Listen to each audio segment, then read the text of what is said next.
My wife walked into our house smelling like another man, then smiled and told me she was going to see him again.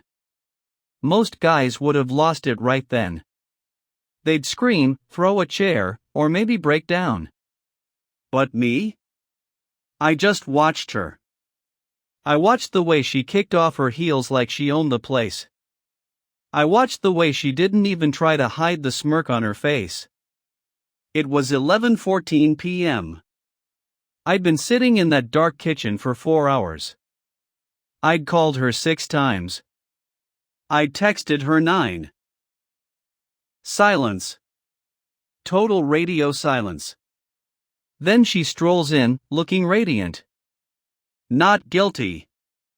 Not nervous. Just satisfied. She dropped her designer purse on the marble counter. The counter I paid for looked me dead in the eyes, and said it like she was checking off a grocery list. I spent the night with Julian.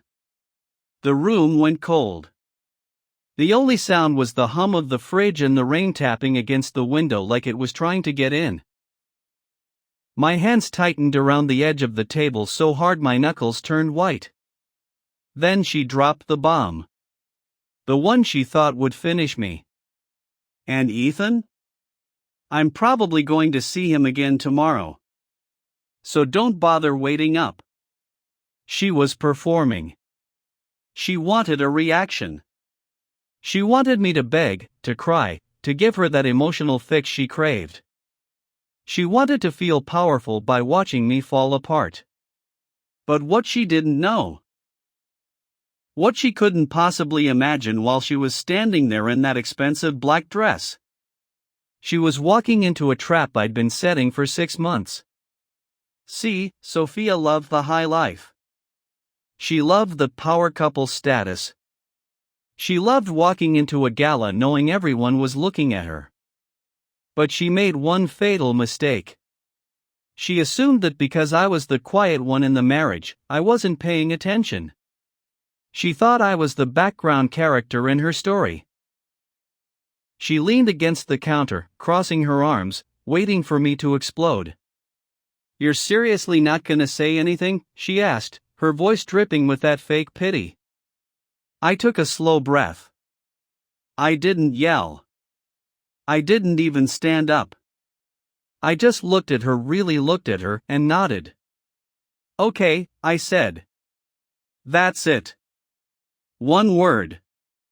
The smirk on her face flickered for a split second. Confusion. Irritation. That wasn't the script she'd written in her head. She wanted a war. I gave her a wall. "Okay," she snapped. "That's all you've got?" "I just told you I cheated, Ethan. I just told you our marriage is a joke." "I heard you," I replied, my voice steady. A little too steady. "It's late, Sophia. You should get some sleep. You've got a big day tomorrow." She scoffed, muttered something about me being a coward, and headed upstairs. I heard her bedroom door slam. I stayed in the dark for a long time after that. I wasn't grieving. I'd already done my grieving months ago when I first saw the credit card statements and the deleted messages. I reached into my pocket and pulled out a small, encrypted USB drive. Sophia thought she was the one taking control of my life that night. She had no idea she'd just signed her own eviction notice.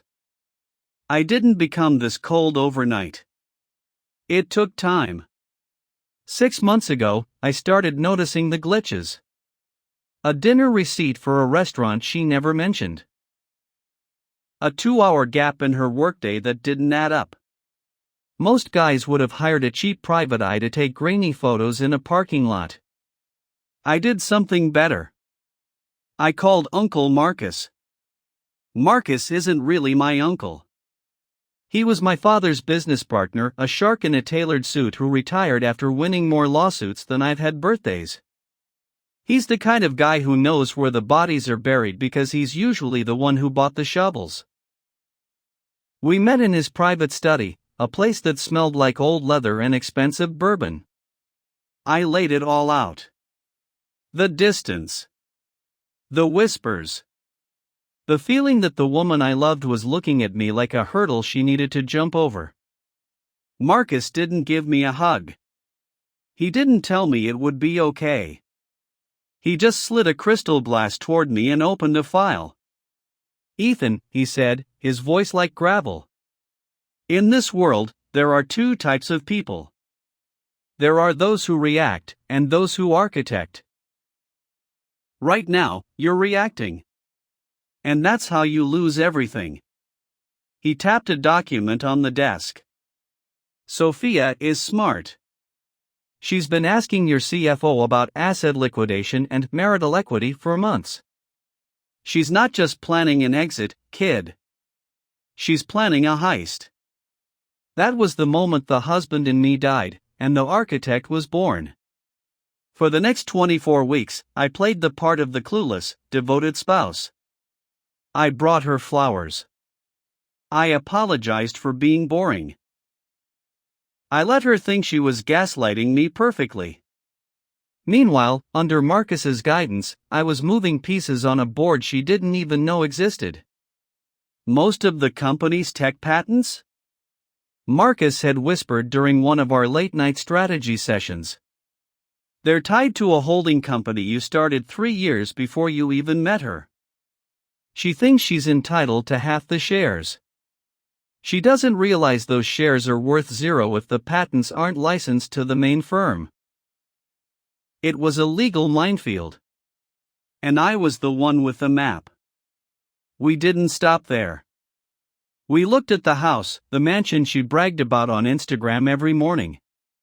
She thought because we lived there for a decade, it was 50-50. Wrong. Marcus found the original deed. The down payment came from my grandfather's trust. In the state of New York, separate property stays separate if you don't commingle the funds. I had kept every cent of that house's maintenance coming from a solo account she never touched. "She's betting on your emotions, Ethan," Marcus told me, leaning back in his chair. "She thinks you're too nice to leave her with nothing. She's counting on your guilt." I looked at the photos Marcus had finally pulled up on his screen. Sophia. And Julian. The CEO of the one firm trying to hostile take over my life's work. They weren't just having an affair. They were trading my trade secrets over pillow talk. The guilt disappeared. Back in the present, I watched the bedroom light go off from the hallway. Sophia was sleeping like a baby, thinking she'd won. Thinking she was going to wake up, go to Julian, and start her new, rich life with my money in her pocket. I opened my laptop and sent a single one-word email to Marcus and my legal team. Execute. I didn't sleep that night. I didn't need to. I just sat by the window and watched the sun come up over the city. It was the most beautiful sunrise I'd ever seen. Because I knew that in 3 hours, the woman upstairs was going to find out that okay wasn't a surrender. It was a goodbye. The thing about perfect plans is that they only work if you're the smartest person in the room. Sophia had been the smartest person in the room for 12 years. Or so she thought. She was standing by the door at 8:30 a.m. checking her reflection in the hallway mirror. "Julian is picking me up in 10 minutes, she said, not even looking at me. "I'll have my lawyer call you about the division of the house and the shares." "I'm trying to be fair, Ethan. Don't make this difficult." I took a sip of my coffee. "Julian isn't coming, Sophia." She paused, her hand frozen on her luggage handle. She laughed, that sharp, condescending sound I used to mistake for confidence. "Excuse me? We spoke 10 minutes ago." "He's around the corner." "Check your phone again," I said calmly. She frowned, pulling her phone out. I watched her face. First, confusion. Then, a slight twitch in her jaw. She hit the call button. Once. Twice. 3 times. He's not answering, she muttered, more to herself than me. That's because Julian's board of directors just found out he was attempting a hostile takeover using leaked documents from a competitor, me. I filed the injunction at 6 a.m. Right now, Julian is too busy explaining to the SEC why he has my private server data on his personal laptop to worry about picking you up for brunch. The color drained from her face. The phone almost slipped from her hand. What did you do? I didn't do anything, Sophia. You did. You traded my company's secrets for a seat at Julian's table. But see, Uncle Marcus is old school. He doesn't just sue, he dismantles. Julian's firm just cut him loose to save their own skin. He's toxic. And since you were his source, you're toxic too. She stepped toward me, her voice shaking now. You think this matters? Fine. I'll take my half of this house and the investment accounts and I'll start over. I don't need Julian. I set my coffee mug down on the counter. It made a small, final clink. There is no half, Sophia. Marcus filed the separate property claim this morning. This house was bought with my grandfather's trust. You signed the post-nuptial agreement 3 years ago when we restructured the business. You remember? You were so busy focusing on your brand you didn't even read the writers. You signed away your interest in the real estate in exchange for a lifestyle stipend. That's not legal, she hissed. It's very legal. And as for the accounts?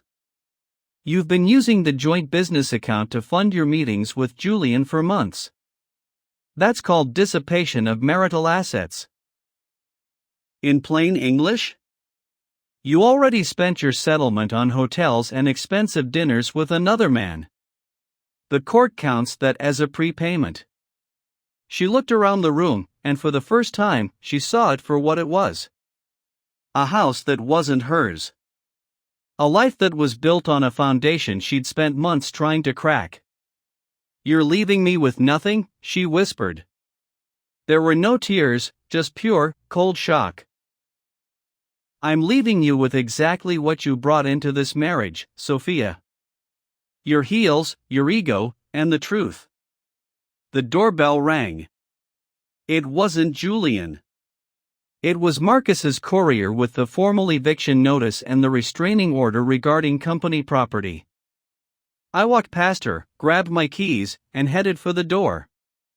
I stopped just before stepping out into the fresh morning air. You told me last night you never thought I'd actually walk away, I said, looking back at her one last time. That was your biggest mistake. You confused my patience for a lack of options. I always had options. I just kept choosing you. Until you made it impossible to choose anything else. I didn't wait for her to respond. I didn't need to hear the excuses or the sudden, desperate apologies that I knew were coming. I stepped out, got into my car, and drove. For 12 years, I was the one holding the walls up. I was the one making sure the lights stayed on and the world kept spinning for her. I thought being a man meant carrying the weight of someone else's happiness, even if it crushed me. But as the house disappeared in my rearview mirror, I realized I'd never felt lighter. Revenge isn't about destroying someone else. It's about refusing to let them destroy you. I didn't have to break Sophia. I just had to stop holding her up.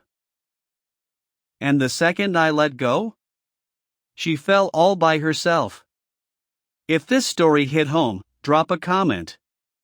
Tell me where you're watching from. And remember, the quietest person in the room is usually the one with the most to lose, or the most to gain.